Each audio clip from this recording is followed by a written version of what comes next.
안녕하십니까. 오늘 또 45강 보도록 하겠습니다. 우리는 계속해서 떻게 보면 음, 성경 강해가 아닌 이렇게 성경의 뼈가 되는 교리적인 부분들에 대해서 우리 계속 지금 보고 있죠. 소요리 문답도 보았고 사도신경도 보았고, 그리고 빠져있는 다른 어떤 교회론이나 종말론, 성령론에 대해서도 보았고, 이제 우리가 뭐 성경, 또 기도, 오늘은 또 예배에 대해서 함께 보려고 합니다.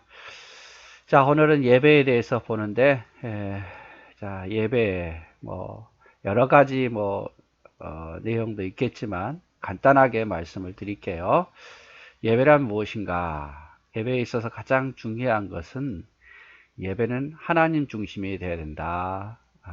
하나님 중심 되어야 된다. 그래서 예배는 히브리어로 아바드, 그다음 샤하 이런 뜻으로서 예배의 목적은 섬기는 거예요. 그리고 경배하는 거. 성경에 보면 섬기다, 경배하다 이런 말들이 많이 나오잖아요. 그래서 사람을 섬기다, 뭐 사람을 경배하는 일도 있지만 주로 섬기고 경배하는 것, 이것이 예배인데 대상이 누구냐? 하나님이에요. 가장 중요한 것, 예배의 중심은 하나님입니다. 그래서 사람을 경배하고 사람을 찬양하는 것이 아니라 하나님을 경배하고 하나님을 찬양하고 하나님이 기뻐하시는 예배를 드려야 됩니다. 그리고 우리가 예배를 드린다, 우리가 예배에 나왔다, 이것은 사람을 보고 나오는 게 아니에요. 목적이 하나님을 위해서 나오는 거예요.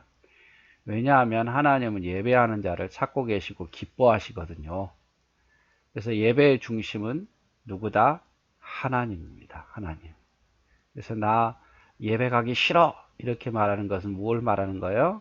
누구 때문에 예배 가는 게 아니잖아요. 하나님 기뻐하신 일을 하기 위해서, 하나님이 그렇게 예배하는 걸 기뻐하시니까 내가 하나님 기쁘게 하기 위해서 예배 가는 거예요. 그렇죠? 예배를 드리는 거고. 그러나 하나님 예배 가기 싫어요, 예배 드리기 싫어요, 이거 뭔 말이에요? 하나님 저 싫어요, 이런 말하고 똑같은 거예요. 그래서 사람이 중심이 되는 예배가 아니에요. 마음 편하려고 예배 드린 게 아니거든요. 좋은 말씀 들으려고 예배 드리는 것도 아니고, 오늘 목사님 통해서 좋은 말 들으려고, 또 내 마음 편하게 해서, 그 교황이 이렇게 어떤 신년의 말을 하면 그것이 사람들에게 다 퍼져나가잖아요. 또 스님이 어떤 말을 딱 하면 사람들의 마음이 와닿잖아요. 그건 예배가 아닙니다, 여러분. 예배는 하나님의 말씀을 듣는 거고 하나님이 중심이 되는 거지 어떤 누구도 중심이 될 수가 없는 거예요. 그래서 예배의 중심은 누구다고요? 하나님이다. 그래서 사람의 요청에 따라 예배가 변해서는 안 됩니다. 사람의 요청에 따라. 예배가 많이 변하잖아요.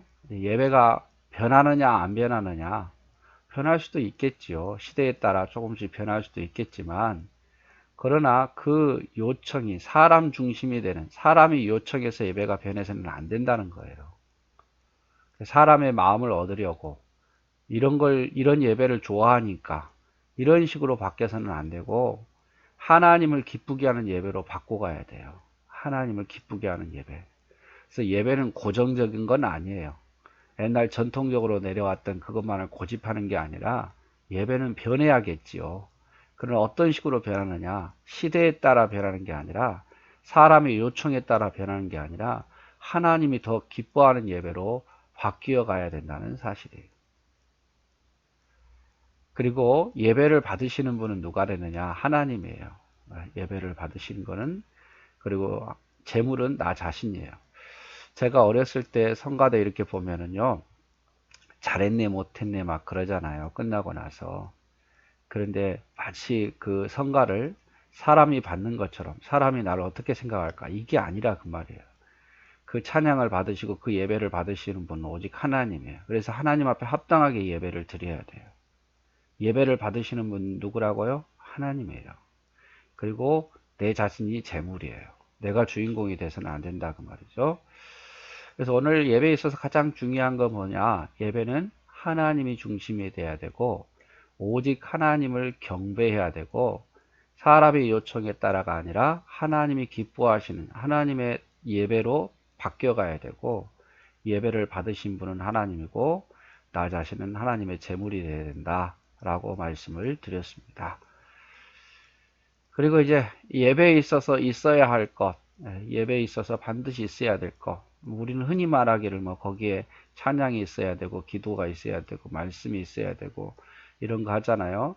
그 예배 순서를 제가 말씀을 드린 게 아니라 좀 더 본질적인 것을 말씀을 드리면, 예배에 있어서 있어야 할 것은 첫째, 예배는 귀로 들어야 돼요. 그리고 마음으로 심어야 돼요. 여러분, 아무리 말씀이 예배 시간에 떨어져도 그것을 말씀을 귀로 듣지 아니하면 믿음이 안 생겨요. 우리 흔히 늘 그런 말 하잖아요. 믿음은 들음에서 난다고. 말씀을 들어야 됩니다. 말씀을 들어야 돼요.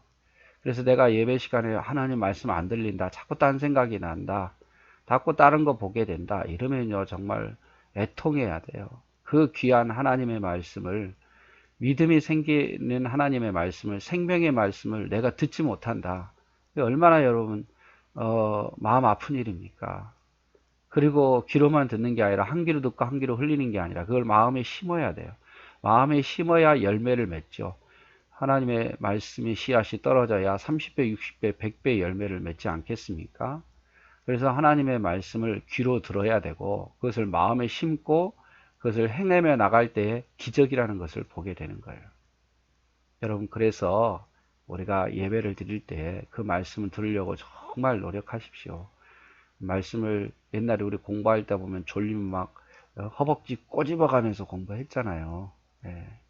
마찬가지예요, 여러분. 예배 때 하나님 말씀 들으려고 정말 노력해야 돼요. 허벅지라도 꼬집어서라도 하나님의 말씀을 들어야 되고, 잘 졸린다 그러면 여러분 그걸 적기라도 하십시오. 적으면서 집에 가서 한 번 더 보고, 그리고 그걸 마음으로 심고 그것을 따라 살아갈 때 기적이 일어난다는 거예요. 두 번째, 예배는 회개가 있어야 됩니다. 회개. 속죄제물이 있어야 되죠. 이스라엘 백성들이 예배를 나오는데 속죄제물이 없이 못 나오잖아요. 특별히 하나님께 예물을 가지고 오라고 말씀하셨잖아요. 예배는 회개가 있어야 돼요. 여러분, 하나님 말씀 듣고 안 찔리십니까? 하나님 말씀 듣고 내가 바뀌어야 되겠다고 생각 안 듭니까? 우리는 매일매일 죄를 범하면서 하나님 말씀 앞에서 회개가 없다. 그게 여러분 이상한 거예요. 우리가 하나님 말씀 듣고 당연히 찔림이 있고 예배를 드리면서 우리가 하나님께 회개가 있어야 돼요. 그래서 예배는요 반드시 회개가 있어야 돼요. 우리 예배 순서 중에 이 회개하는 순서가 없잖아요. 그렇게 뭐 회개하자 이렇게 말은 할 수는 없지만, 그러나 여러분 예배 시작하기 전에 또 말씀 듣고 잠깐이라도 하나님 회개하십시오. 일주일 동안 있었던 일들 회개하고 잘못된 부분들 말씀 듣고 내가 회개할 건 회개하고. 그래서 예배에는 반드시 회개가 있어야 된다. 그 다음에 예배에는 신앙 고백이 있어야 돼요. 드림이 있어야 되죠. 여러분, 하나님 말씀을, 생명의 말씀을 들었어요. 그럼 무슨 반응이 있어야 될 거 아니에요. 그쵸? 어떤 여자가 남자가 나 너 사랑한다. 그러면 나는 어떻게 반응이 있어야 돼? 나도 사랑한다 라고 말을 하든지 싫다라고 말을 하든지. 예배는요 하나님이 내게 내리신 말씀이거든요. 거기에 대한 어떠한 반응이 있어야죠. 이 반응이 뭐냐? 바로 신앙 고백이에요. 내가 하나님 사랑합니다. 내가 이렇게 하겠습니다. 앞으로 그 말씀 듣고 이렇게 살겠습니다. 이런 신앙 고백이 있어야 되지 않겠습니까? 그렇죠? 그리고 예배는 또 뭐가 있어야 되니까? 찬양, 감사가 있어야 돼요. 여러분, 받은 은혜가 있으면 찬양과 감사가 나오게 돼 있죠. 그렇죠? 예. 그게 하나님의 은혜라고 생각하면 찬양과 감사가 있어야 돼요. 그래서 예배 때 꼭 있어야 될 게 뭐냐? 예배 때는 하나님의 말씀을 들어야 되고 그것을 마음으로 심어야 되고 나아가서 그것을 행동할 때에 기적이 있는 거예요. 그래서 중요한 것은 예배는, 그 예배 순간에는 말씀을 들으십시오. 들으려고 정말 노력하십시오.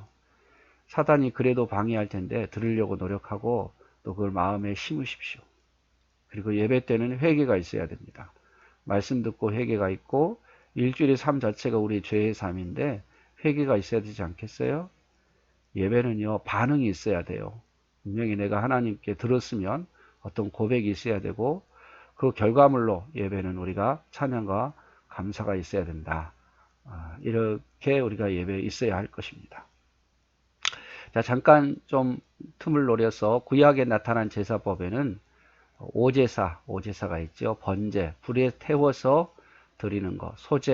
소제는 뭐냐면 고운 가루나 이렇게 빻아서 드리는 거죠. 고운 가루나 아니면 그 고운 가루를 이용해서 우리로 말하면 이렇게 부침개 아니면 누룩 없는 떡으로 만들어 드리는 거. 이게 다 소제예요. 화목제, 감사해서 하나님께 드리는 거. 이거는 자원하는 마음에 드리는 거예요. 속죄제, 이건 죄를 지었을 때 드리는 거고, 석건제, 부정하게 되었을 때 드리는 겁니다. 이거는 아마 나중에 레위기서 보다 보면 또 자세히 나올 겁니다. 그래서 번제, 소제, 화목제, 속죄제, 석건제 이 5가지 제사가 있었다는 거. 방법에 있어서는 요제, 흔들어 드리는 거예요. 이거는 이 5가지 제사 방법이 아니라 어떻게 보면은 어떻게든 요제 막 이렇게 흔들어서 이렇게 드리는 거고, 거제 위로 올려서 이렇게 올렸다 내렸다 드리는 거고, 전제 뭔가를 부어서 드리는 거예요. 뭔가를 부어서 드리는 거. 그래서 요제는 막 흔들어서 드리고, 거제는 위로 올렸다 내렸다 이렇게 드리는 거고, 전제는 무언가를 부어서 하나님께 드리는 거예요. 그래서 종합적으로 말하면 예배는 하나님의 종합 선물 세트입니다. 그렇죠? 거기 기도가 있고, 거기 말씀이 있고, 그리고 거기 찬양이 있고, 거기 헌신이 있어요. 그래서 예배 하나만 잘 드려도, 예배 하나만 제대로 드려도 우리의 삶이 하나님을 매우 기쁘게 해요. 예배는 1순위다 늘 말씀을 드리죠. 그리스도인에게서 예배는 생명이고,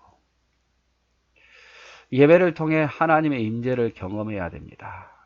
예배를 통해서 하나님의 임재, 말씀을 통해서 하나님을 느끼든지, 찬양을 통해서 느끼든지, 기도를 통해서 느끼든지, 고백을 통해서 느끼든지, 여러분 그냥 우리가 영화관 가서 뭐 감동이 있어야 되잖아요. 분명히 영화관 가서 아무런 감동이 없으면 재미없다 그래요. 예배도요, 하나님의 임재를 경험하는 사람은요, 예배를 사모합니다. 근데 하나님의 임재를 늘상 경험하지 못한 사람은요, 예배가 싫어요. 지루해요. 예배가 마치 도살장에 끌려가는 그런 모습이 될 수밖에 없어요. 그리고 예배는 우리의 삶의 가장 우선순위다. 제가 늘 강조하죠. 제가 강조한 게 하나님이 강조하는 거예요. 예배는요, 우리의 그리스도인에게 있어서 가장 먼저예요. 그래서 할 수만 있으면 우리가 예배 드리고, 다른 시간 빼놓고 예배 드려야 돼요. 뒤로 물러놓고 예배 드리고, 우리가 약속 잡으면 어때요? 그 약속 지키기 위해서 다른 약속은 뒤로 미루잖아요. 마찬가지예요. 하나님과의 약속이에요. 하나님과의 약속 예배는 하나님 뵈러 가는 거예요. 가장 내가 사랑하고 중히 여기는 하나님을 보러 가는 거잖아요. 그거보다 더 중요한 일이 어디 있겠습니까? 내 생명을 살리신 분, 나를 천국으로 인도하실 분, 내게 은혜를 베푸신 분을 뵈러 가는 그날, 약속 잡은 날이잖아요. 공적인 예배가 있고, 그때는요, 다른 걸 좀 뒤로 물러서고 예배가 우리의 삶의 우선순위가 돼야 됩니다. 예, 오늘은 예배에 대해서 우리가 잠깐 보았죠. 예배는 하나님이 중심이어야 되고 사람이 중심이 돼서는 안 된다. 예배는 사람의 요청에 따라 바뀌는 게 아니라 하나님을 더 기쁘게 하는 모습으로 바뀌어 가야 된다. 예배를 받으시는 분은 하나님이고 드리는 제물은 나다. 그래서 또 예배에 있어야 될 것은 하나님의 말씀을 반드시 들어야 되고 그 말씀을 심어야 된다. 예배 안에는 반드시 회개가 있고, 예배는 반응인 신앙 고백이 있어야 되고, 예배는 찬양과 감사가 있어야 된다. 그리고 예배는 종합선물센터고 하나님 주신, 또 예배를 통해서 반드시 하나님의 임재를 경험해야 되고, 예배는 우리 삶에 있어서 가장 우선순위다. 네, 오늘 또 수고하셨습니다.